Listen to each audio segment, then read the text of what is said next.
মুসলমানরা হচ্ছে বিজয়ী জাতি। আমরা এই পৃথিবীকে শাসন করার জন্য এসেছি। আল্লাহ সুবহানাহু ওয়া তাআলা এই পৃথিবীকে শাসন করার জন্য মুসলমানদেরকে পাঠিয়েছেন।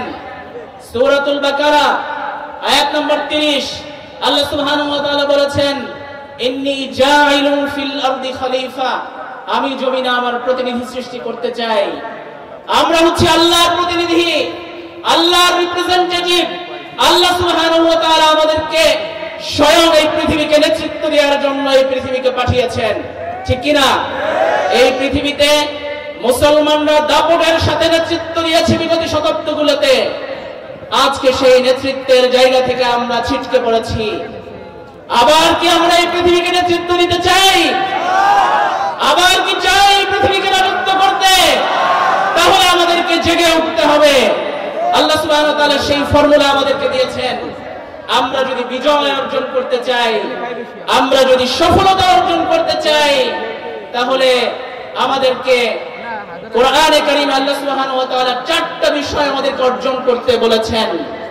আমরা সেই 4টি বৈশিষ্ট্য যদি অর্জন করতে পারি, তাহলে আবার আমরা এই পৃথিবীকে নেতৃত্ব দিতে পারবো ইনশাআল্লাহ। প্রথম যে গুণাবলী আল্লাহ সুবহানাহু ওয়া তাআলা সূরা নূর আয়াত নম্বর 55 তিনি বলেছেন, ওয়াদাল্লাহু আল্লাযীনা আমানু মিনকুম ওয়া আমিলুস সালিহাত লা ইস্তাখলিফান্নাহুম ফিল আরদ কামা ইস্তাখলাফাল লাযীনা মিন ক্বাবলিহিম। আল্লাহ সুবহানাহু ওয়া তাআলা বলেছেন, তোমরা যদি ঈমানের মতো মহামূল্যবান এই দৌলত যদি তোমরা অর্জন করতে পারো, তোমরা যদি প্রকৃত ঈমানদার হও, তাহলে আল্লাহ সুবহানাহু ওয়া তাআলা তোমাদের পূর্ববর্তীদেরকে যেভাবে নেতৃত্ব দিয়েছিলেন, রাজত্ব দিয়েছিলেন, তোমাদেরকেও সেভাবে নেতৃত্ব এবং রাজত্ব দেওয়া হবে।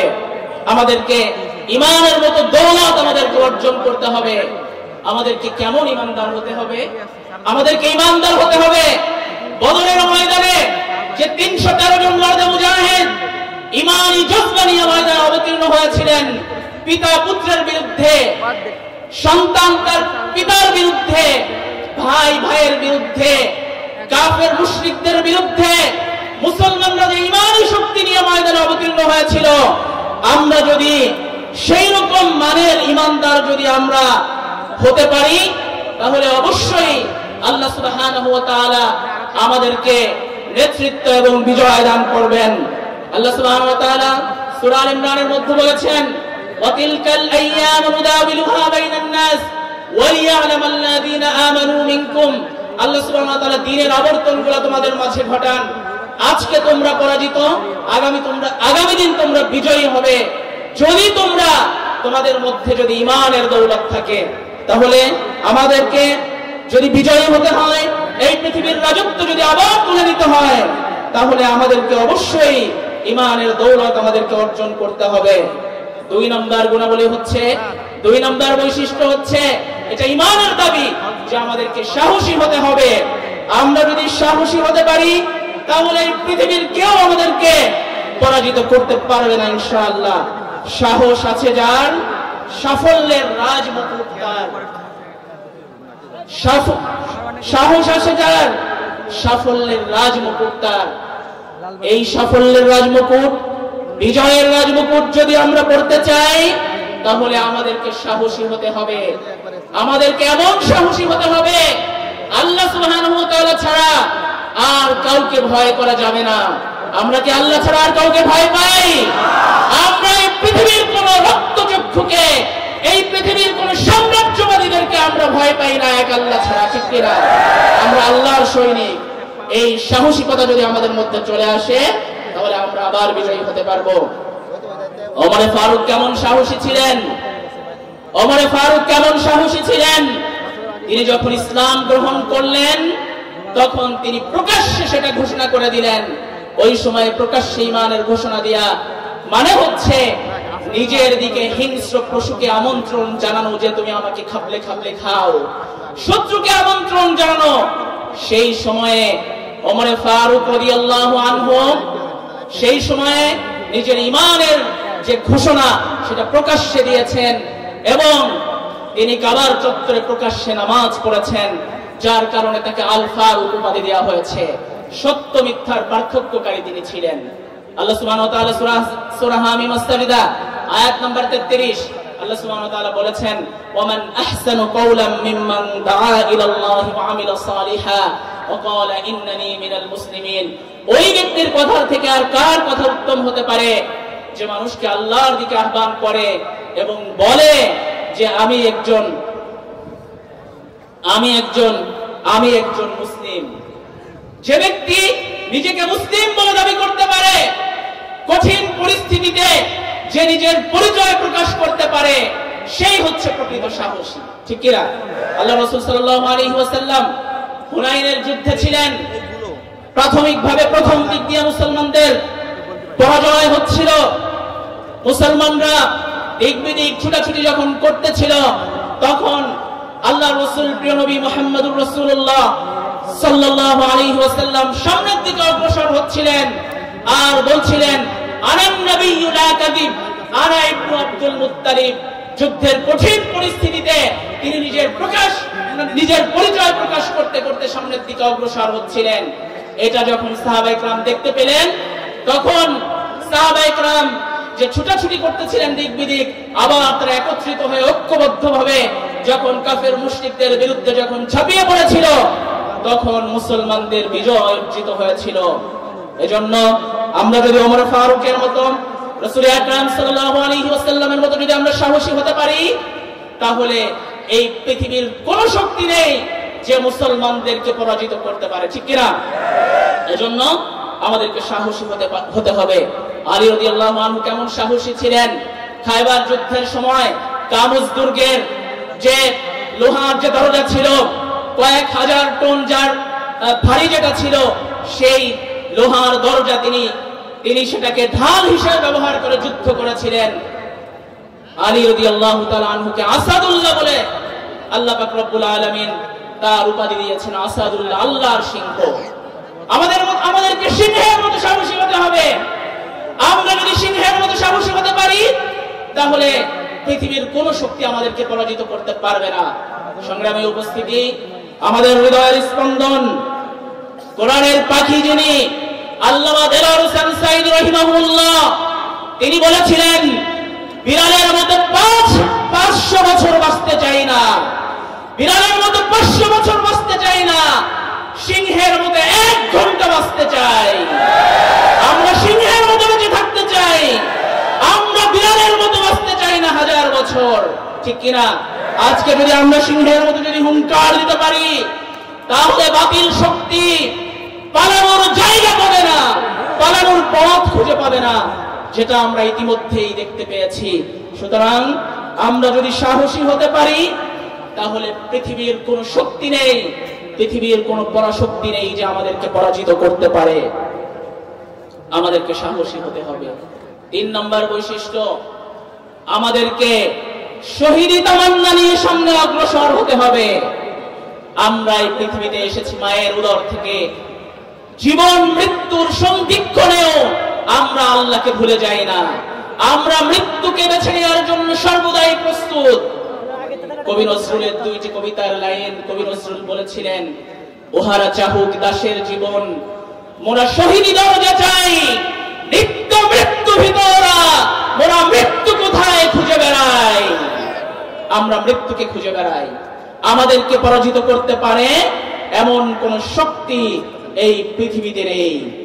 সংগ্রামী উপস্থিতি, শহীদি তামান্না, হযরত ওমর ফারুক রাদিয়াল্লাহু আনহু সব সময় শহীদ হওয়ার জন্য আকাঙ্ক্ষা পেশ করতেন, তামান্না করতেন। তিনি সব সময় আল্লাহর কাছে একটা কমন দোয়া করতেন, আল্লাহুম্মা রযুকনি শাহাদাতান ফি সাবিলিক ওয়া বিলাদি রাসূলিক, আল্লাহুম্মা রযুকনি শাহাদাতান ফি সাবিলিক, আল্লাহুম্মা রযুকনি শাহাদাতান ফি সাবিলিক ওয়া বিলাদি রাসূলিক। এজন্য তার মতো আমাদেরকে শহীদি তামান্না নিয়ে আমাদেরকে সামনে অগ্রসর হতে হবে। এই পৃথিবীতে আমরা কি চিরদিন বেঁচে থাকবো? চিরদিন কি আমরা বেঁচে থাকবো? একদিন না একদিন আমাদেরকে এই পৃথিবী থেকে চলে যেতে হবে, ঠিক না? সেই যাওয়াটা কেমন হবে? সেটা যদি শহীদি মৃত্যু হয়, তাহলে আমার হারানোর আর কিছু নেই। মৃত্যুর সাথে সাথেই আল্লাহর জান্নাতে চলে যাব আমরা। আমরা প্রস্তুত আছি তো? শহীদি তামান্না নিয়ে আমরা সামনে অগ্রসর হব। শহীদ মৃত্যু আল্লাহ সুবহানাহু ওয়া তাআলা আমাদেরকে নসিব করুন। যদি এই শহীদি তামান্না লালন করতে পারি তাহলে আমরা এই পৃথিবীতে আগামী দিনের নেতৃত্ব দিব ইনশাআল্লাহ। ইসলামের যতগুলো যুদ্ধ হয়েছে সাহাবায়ে কেরাম রাদিয়াল্লাহু আনহুম প্রত্যেকটা যুদ্ধে যেতেন ফিরে আসার জন্য নয়, তারা জীবন দেওয়ার জন্য, শহীদ হওয়ার জন্য তারা ময়দানে অবতীর্ণ হতেন। শাহাদাতের তামান্না নিয়ে তারা ময়দানে অবতীর্ণ হতেন, যার কারণে তাদের সংখ্যায় তারা অল্প ছিল, অল্প সংখ্যক বেশি সংখ্যকের বিরুদ্ধে তারা বিজয় লাভ করতেন। বদরের ময়দানে 313 জন মর্দে মুজাহিদ অস্ত্র শস্ত্র ছাড়া 1000 বিশাল সজ্জিত বাহিনীর সামনে তারা যুদ্ধ করেছিল এবং বিজয়ী হয়েছিল।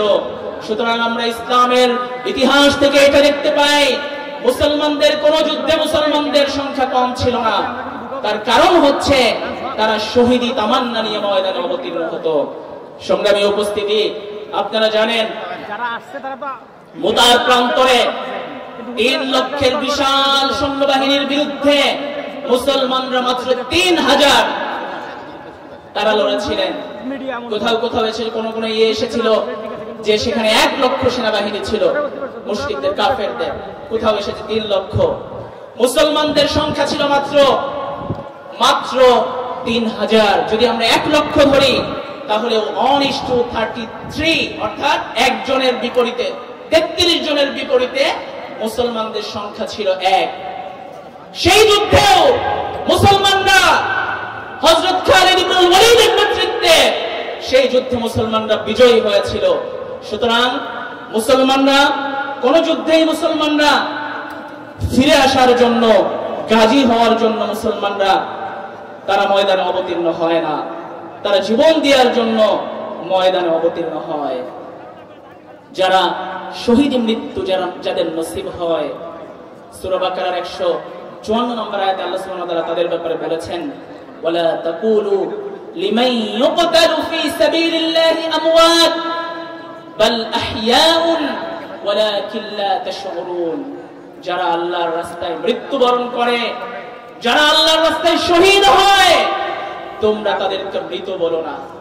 লা তাকুলু লিমান ইউকতাল, তাদেরকে তোমরা মৃত বলো না। বাল আহইয়াউন, তারা জীবিত। ওয়ালাকিন লা তাশউরুন, তোমাদের অনুভূতি নাই, তোমরা বুঝতে পারো না, কিন্তু তারা জীবিত। আমাদের শহীদেরা মারা যায় না, আমাদের শহীদেরা যুগ যুগান্তরে আমাদেরকে অনুপ্রেরণা দিয়ে যায় তাদের পথে আল্লাহর রাস্তায় জীবন দেওয়ার জন্য, ঠিক কিনা? আমরা শহীদ হওয়ার জন্য প্রস্তুত আছি তো? আল্লাহ সুবহানাহু ওয়া তাআলা আমাদেরকে শহীদ হিসেবে কবুল করুন। প্রিয় উপস্থিতি, খালিদ ইবনুল ওয়ালিদের উপাধি ছিল সাইফুল্লাহ, আল্লাহর তরবারি। তার উপাধি ছিল আল্লাহর তরবারি। তিনি যুদ্ধের ময়দানে অবতীর্ণ হতেন তখন যেখানে কাফেরদের গ্যাদারিং সবচেয়ে বেশি, যেখানে শত্রুর বাহিনী সবচেয়ে বেশি, তিনি সেই জায়গায় ঢুকে যেতেন শহীদি তামান্না নিয়ে। কখনোই তিনি ফিরে আসার জন্য যুদ্ধ করেননি, যার কারণে পৃথিবীর ইতিহাসে একমাত্র সেনাপতি, একমাত্র বীর যিনি কোন ময়দানে, যুদ্ধের ময়দানে অবতীর্ণ হয়েছেন আর পরাজিত হয়েছেন এমন কোন ইতিহাস নেই। তিনি যেখানেই যে যুদ্ধে অবতীর্ণ হয়েছেন সেই যুদ্ধেই তিনি বিজয়ীর বেশে তিনি ফিরেছেন। মুতার যুদ্ধে 3 জন সেনাপতি যখন শাহাদাত বরণ করলো, তখন মুসলিমগণ পরামর্শ করে খালিদ ইবনুল ওয়ালিদের হাতে নেতৃত্ব তুলে দিল। তখন সেই দিন খালিদ ইবনুল ওয়ালিদ বলেন যে আমার হাতে 9টা তরবারি ভেঙেছে। উনি এমন ভাবে যুদ্ধ করেছেন, 9টা তরবারি, ওনার নিজের তরবারি 9টা উনি ভেঙে ফেলেছেন। 10ম তরবারি দিনে তিনি মুসলমানদের বিজয় তিনি ছিনিয়ে নিয়েছেন। এই হলো শহীদি তামান্না যাদের মধ্যে ছিল, তাদের সাহসিকতা। আমরাও যদি সেরকম সাহসী হতে পারি তাহলে আমাদেরকেও আল্লাহ সুবহানাহু ওয়া তাআলা বিজয় দান করবেন। প্রিয় উপস্থিতি, আজকের ইউরোপ সভ্যতার সর্বশিখরে তারা নিজেদেরকে দাবি করে। এই ইউরোপ এত বেশি সভ্য, এত বেশি উন্নতি হলো কিভাবে? মুসলমানদের অবদান রয়েছে এখানে, মুসলমানদের অবদান রয়েছে। এই পাশ্চাত্য সভ্যতা ইউরোপকে মুসলমানরা সভ্য বানিয়েছে। এরা বর্বর ছিল, এরা বর্বর ছিল, এদেরকে সভ্য বানিয়েছে মুসলমানরা। 711 খ্রিস্টাব্দের 9 জুলাই মুসলিম সেনাপতি তারিক বিন জিয়াদ তিনি স্পেন দখল করেছিলেন। রাজা রড্রিকের নেতৃত্বে খ্রিস্টানদের প্রায় 1,20,000 সেনাবাহিনীর বিশাল বাহিনীকে মাত্র 12,000 সেনা নিয়ে তারিক বিন জিয়াদ সেই যুদ্ধে মুসলমানদের জয় ছিনিয়ে নিয়ে এসেছিলেন। কিভাবে সম্ভব হয়েছিল সেটা? যখন ভূমধ্যসাগর পাড়ি দিয়ে যখন স্পেনের মাটিতে যখন পা রাখলেন, তিনি সৈন্যদেরকে বললেন যে সমস্ত জাহাজ ডুবিয়ে দাও, তোমরা যে জাহাজে করে এসেছ সব জাহাজ ডুবিয়ে দাও। সমস্ত জাহাজ ডুবিয়ে দেওয়া হলো। সেনাপতি তারিক বিন জিয়াদ উনি ঘোষণা দিলেন, ভাষণ শুরু করলেন, প্রিয় ভাইরা আমার, আমাদের সামনে 1,20,000 খ্রিস্টানের বিশাল সৈন্যবাহিনী, আর আমাদের পিছনে হচ্ছে সমুদ্র। সুতরাং আজকে আমরা আমাদের বিজয় অর্জিত হবে, নয়তো আমরা শহীদ হব। এই যে মুসলিম সেনাপতির সাহসিকতার যে উক্তি, যে ভাষণ ছিল, মুসলমানদের এই ভাষণ শুনে তাদের রক্ত টকবক করা শুরু করলো, ইমানি জজবা তাদের জেগে উঠলো। এই ইমানি জজবা নিয়ে সাহসিকতার সাথে যখন তারা ময়দানে অবতীর্ণ হলো, শহীদ তামান্না নিয়ে যখন তারা ময়দানে অবতীর্ণ হলো, তখন 1,20,000 বিশাল সেনাবাহিনীকে ভেঙে চুরে একদম তছনছ করে দিয়ে স্পেনের মাটিতে প্রথমবারের মতো, এই ইউরোপের মাটিতে প্রথমবারের মতো মুসলিম পতাকা উড্ডীন করা হলো। এরপর থেকে এই স্পেন এখনো পর্যন্ত শিক্ষা দীক্ষায় তারা পৃথিবীকে তারা নেতৃত্ব দিচ্ছে। এই আবাদ করেছিল এখানে, এই ইউরোপকে সভ্য করেছিল মুসলমানরা। আজকে এই ইউরোপে আমরা দীর্ঘদিন যাবত ইউরোপের নেতৃত্বে আমরা নাই। আবার এই জয়যাত্রা শুরু হয়েছে ইনশাআল্লাহ। যেভাবে ইউরোপে ইসলাম ধর্ম গ্রহণের প্রবণতা মানুষের মাঝে বেড়েছে, বিজ্ঞানীরা বলছে, যারা গবেষণা করে তারা গবেষণা করে বলছে যে আগামী 2050 সালের মধ্যে ইউরোপের সবচেয়ে জনপ্রিয় ধর্ম হবে ইসলাম ধর্ম। আল্লাহু আকবার। সুতরাং আমরাও কোন দিক দিয়ে আমরাও পিছিয়ে থাকতে চাই না। আমরাও যদি আবার বিজয় অর্জন করতে চাই, তাহলে আমাদেরকেও শহীদি তামান্না নিয়ে ময়দানে অবতীর্ণ হতে হবে। প্রিয় উপস্থিতি, শহীদি তামান্নার কথা যদি বলতে হয়, তাহলে আজকে হামাস যুদ্ধের দিকে তাকান, ফিলিস্তিনের যোদ্ধাদের দিকে তাকান।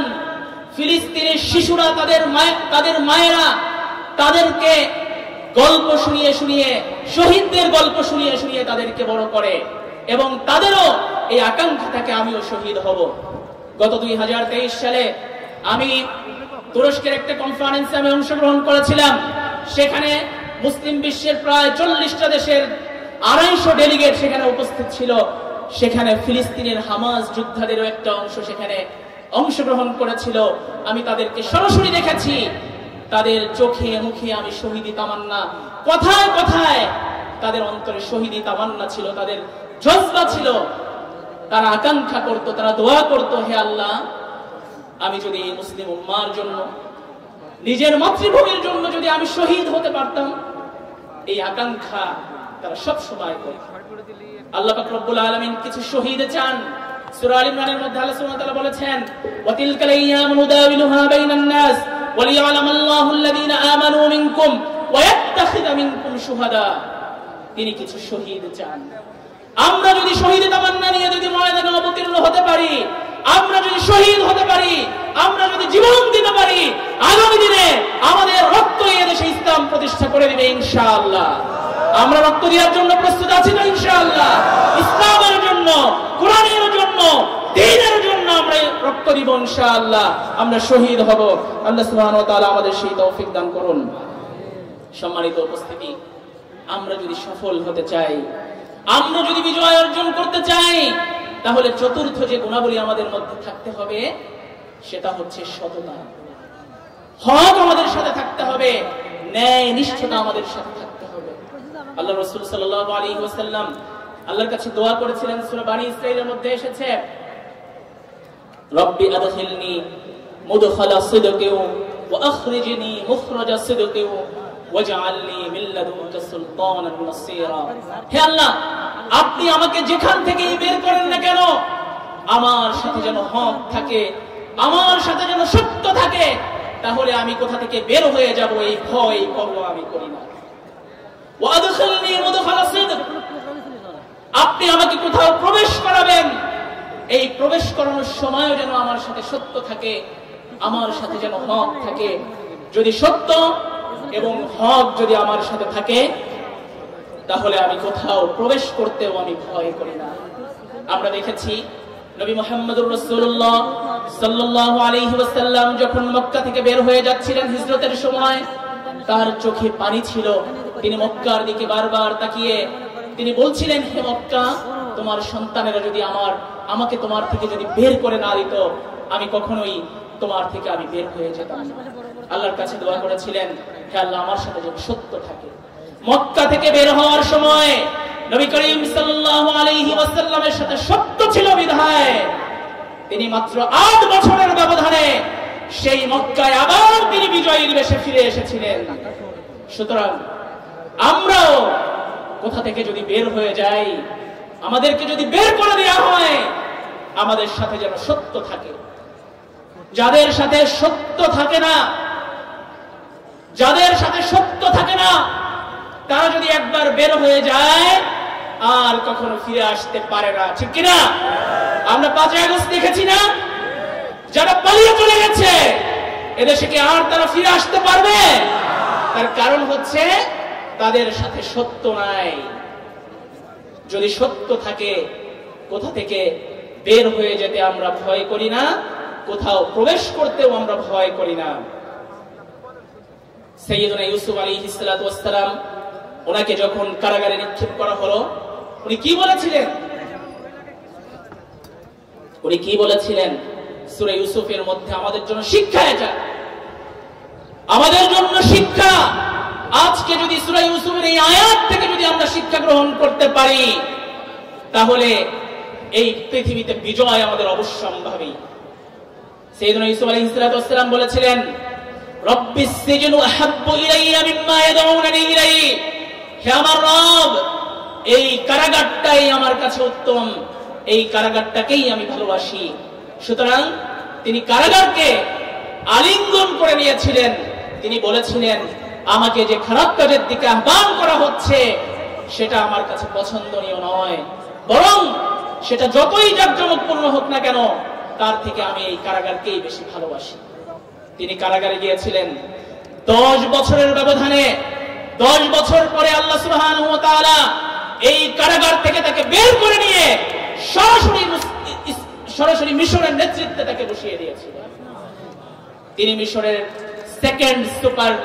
সেকেন্ড সুপার পাওয়ারের অধিকারী তিনি হয়েছিলেন পরবর্তীতে তিনি এই মিশরকে নেতৃত্ব দিয়েছিলেন সুতরাং আমরা কোথা থেকে বের হয়ে গেলে আমাদেরকে কারাগারে নিক্ষেপ করা হলে আমরা সেটাকে পরোয়া করি না ঠিক কিনা জেল জুলুম নির্যাতন কারাগারকে মুসলমানরা ভয় পায় না সাইয়েদনা মূসা আলাইহিস সালাতু ওয়াস সালামকে হুমকি দেওয়া হয়েছিল হে মূসা قال لئن اتخذت إلها غيري لأجعلنك من المسجونين হে মূসা তুমি যদি আমাকে তোমার নেতা হিসেবে যদি গ্রহণ না করো আমার নেতৃত্ব যদি তুমি মেনে না নাও তাহলে আমার নেতৃত্ব যদি মেনে না নাও তাহলে তোমাকে কারাগারে ঢুকিয়ে দেব সাইয়েদনা মূসা আলাইহিস সালাতু ওয়াস সালাম কি দমে গিয়েছিলেন মূসা আলাইহিস সালাতু ওয়াস সালাম দমে যাননি যার কারণে মূসা আলাইহিস সালাতু ওয়াস সালামের চূড়ান্ত বিজয় হয়েছিল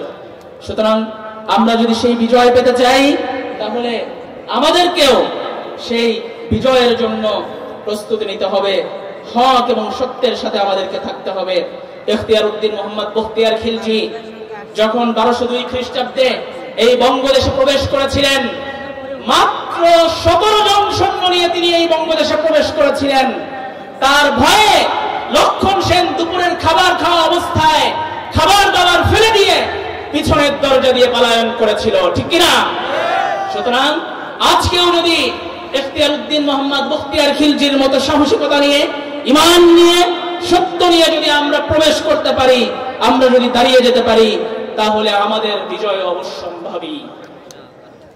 সম্মানিত উপস্থিতি, আমি কথাকে দীর্ঘায়িত করব না। জেন জে, বর্তমান সময়ের জেন জে, যারা জেনারেশন জে বলা হয়, তাদের উদ্দেশ্যে আমি দুইটি কথা বলতে চাই। তাদের উদ্দেশ্যে আমি দুইটি কথা বলেই 2-3 মিনিটের মধ্যে আমি আমার কথা শেষ করব। প্রথমত হচ্ছে 1453 খ্রিস্টাব্দ। হে যুবকেরা, আমি যেখানে এই যুবকদের উদ্দেশ্যে বলি সেখানে এই কথা দুইটা বলি। আমি দুইটা উদাহরণ আমি দিয়ে থাকি। 1453 খ্রিস্টাব্দ, বাইজেন্টাইন সাম্রাজ্যের বিরুদ্ধে মুসলিম সেনাপতি, তৎকালীন অটোমান সাম্রাজ্যের সুলতান আল মুহাম্মদ আল ফাতিহের নেতৃত্বে বাইজেন্টাইনদের যে রাজধানী কনস্টান্টিনোপল, সেই কনস্টান্টিনোপল দুর্গ ভেঙে চুরমার করে দিয়ে সুলতান মুহাম্মদ আল ফাতিহের নেতৃত্বে এই বাইজেন্টাইন সাম্রাজ্য বিজয় অর্জিত হয়েছিল। ওই সময়ে এই সুলতান মুহাম্মদ আল ফাতিহের বয়স ছিল মাত্র 18 বছর। কত বছর? 18 বছর। কত বছর যুবক ভাইয়েরা? 18 বছর ছিল মাত্র। 18 বছরের এক যুবক এই বিশ্বের তৎকালীন পরাশক্তি বাইজেন্টাইন সাম্রাজ্যকে ভেঙে চুরমার করে দিয়েছিলেন। আমরা শুনেছি যে নদী এবং সাগর দিয়ে জাহাজ চলে, কিন্তু সুলতান মুহাম্মদ আল ফাতিহ সেদিন দেখিয়ে দিয়েছিলেন 3 কিলোমিটার পাহাড়ি রাস্তার উপর দিয়ে জাহাজ চালিয়ে তিনি গোল্ডেন হর্ন পার করে সেই জাহাজগুলো দিয়ে যখন আক্রমণ করেছিলেন, তখনই এই কনস্টান্টিনোপল বিজয় সম্ভব হয়েছিল। মুসলমানরাই এটা পারে, মুসলমানরাই পারে পাহাড়ের উপর দিয়ে জাহাজ চালাতে, ঠিক কিনা? আমরাও পারবো এই পৃথিবীকে নতুন করে সাজাতে ইনশাআল্লাহ। যুবক ভাইদেরকে আমি বলবো, তোমরা কখনোই পিছিয়ে থাকবে না। 712 খ্রিস্টাব্দ আমাদের এই উপমহাদেশ আমাদের জন্য স্বর্ণালী ইতিহাস, আমাদের জন্য স্বর্ণালী ইতিহাস। উমাইয়া সেনাপতি মুহাম্মদ বিন কাসিম, বয়স মাত্র 17 বছর। কাসিমের বয়স তখন ছিল মাত্র 17 বছর। এই 17 বছরের একজন মুসলিম যুবক, মুসলিম সেনাপতি রাজা তাহিরের সমস্ত সৈন্যবাহিনীকে ভেঙে চুরমার করে দিয়ে, তছনছ করে দিয়ে এই উপমহাদেশে প্রথমবারের মতো ইসলামের পতাকাকে উজ্জীন করেছিলেন। সুতরাং জেন জেদেরকে আমি বলবো, এই যে মুসলিম সেনাপতি, তাদের বয়স কম ছিল, তারা এই পৃথিবীতে দাপটের সাথে কিন্তু তারা শাসন করেছে। মুসলিম বিশ্বের সিংহ বলা হতো হাসান পাশাকে। তৎকালীন সময় অটোমানদের তিনি নৌবাহিনীর প্রধান ছিলেন। তিনি আমেরিকান নৌবাহিনীকে তিনি নাকানি চুবানি খেয়েছিলেন, আমেরিকাকে বাধ্য করেছিলেন তৎকালীন সময় অটোমানদেরকে কর দেওয়ার জন্য। এই গাজী হাসান পাশার সাথে সবসময় একটা সিংহ থাকতো। সুতরাং বুঝতে হবে, হে মুসলমান, আমরা সিংহের জাতি। এই পৃথিবীতে নেতৃত্ব দেওয়ার জন্য এই পৃথিবীতে আমরা এসেছি। আমরা আল্লাহ ছাড়া আর কাউকে ভয় করি না, ঠিক কিনা? সুতরাং আল্লাহর ভয় নিয়ে যদি আমরা সামনের দিকে অগ্রসর হতে পারি, পৃথিবীর কোন শক্তি আমাদেরকে পরাজিত করতে পারবে না ইনশাআল্লাহ। দিনী বোনদেরকে উদ্দেশ্য করে একটি কথা না বললেই নয়, বোনদেরও অবদান ইসলাম বিজয়ের ক্ষেত্রে কম নয়। বোনদেরকে আমি বলবো, ইসলামের প্রথম যিনি শহীদ হয়েছিলেন, আমাদের প্রিয় মা সুমাইয়া রাদিয়াল্লাহু আনহা, ইসলামের প্রথম শহীদ তিনি। সুতরাং ইসলামে নারীদের অবদান কম নয়। আল্লাহ রাসূলের সময় নারীরা তাদের শিশু সন্তানদের, কোলের সন্তানদেরকে তারা নিয়ে আসতো। আল্লাহ রাসূলের কাছে এসে বলতে, আল্লাহ রাসূল, আমার এই সন্তানকে আপনি যুদ্ধের ময়দানে নিয়ে যান। আল্লাহ রাসূল বলতেন, তোমার এই সন্তান দিয়ে আমি কি করব? সে তো আমার যুদ্ধের ময়দানে আরো আমার জন্য কি বোঝা হবে। তখন মুসলিম নারীরা বলতো, হে আল্লাহ রাসূল, আপনার দিকে যখন তীর ধেয়ে আসবে, তলোয়ার দিয়ে আঘাত করা হবে, তখন আমার এই শিশু সন্তানকে আপনি ঢাল হিসেবে ব্যবহার করবেন। সুবহানাল্লাহি ওয়া বিহামদিহি। তাদের কি ঈমান ছিল? আমার সন্তানকে ঢাল হিসেবে ব্যবহার করবেন। প্রিয় তাওহীদি জনতা, বলমারির প্রিয় ভাইয়েরা, প্রিয় বোনেরা, আশেপাশ থেকে আগত বিভিন্ন জায়গার ভাইয়েরা, বোনেরা, আপনাদেরকে দৃষ্টি আকর্ষণ করব, মুসলমানদের এই বিজয় গাথাগুলো আমরা জানবো, আমরা বুঝবো, সেটা আমাদেরকে অনুপ্রেরণা দিবে। 24-এর এই গণ অভ্যুত্থানে যারা নেতৃত্ব দিয়েছিল, প্রথম 2 হাত প্রসারিত করে বুককে উঁচু করে দিয়ে যে ব্যক্তি শাহাদাত বরণ করেছিল আমাদের নেতা আবু সাইদ, তিনি একজন মুসলিম ছিলেন। মীর মুগ্ধ, আলী রায়হান, শহীদ ফয়সাল আহমেদ শান্ত, সবাই এক একজন মর্দে মুজাহিদ ছিলেন, মুসলিম যুবক ছিলেন। তারা জীবন দিয়ে দেখিয়ে দিয়েছেন কিভাবে জীবন দিতে হয়। আজকে বাংলাদেশের মানুষ, বাংলাদেশের যুবকেরা আজকে জীবন দিতে শিখে গিয়েছে। সুতরাং আমাদেরকে ভয় দেখিয়ে আর কোনো লাভ নেই। আমাদের মাতৃভূমির জন্য আমরা আমাদের জীবনের শেষ রক্তবিন্দু দিয়ে লড়াই করব ইনশাআল্লাহ। এদেশে ইসলাম প্রতিষ্ঠার জন্য আমরা আমাদের জীবনের শেষ রক্তবিন্দু দিয়ে লড়াই করব ইনশাআল্লাহ। কারা কারা আছে হাত তুলে আল্লাহকে দেখায়। নারায়ে তাকবীর, নারায়ে তাকবীর। ইসলাম, ইসলাম, ইসলাম, ইসলাম। তোমার নেতা আমার নেতা। নারায়ে তাকবীর।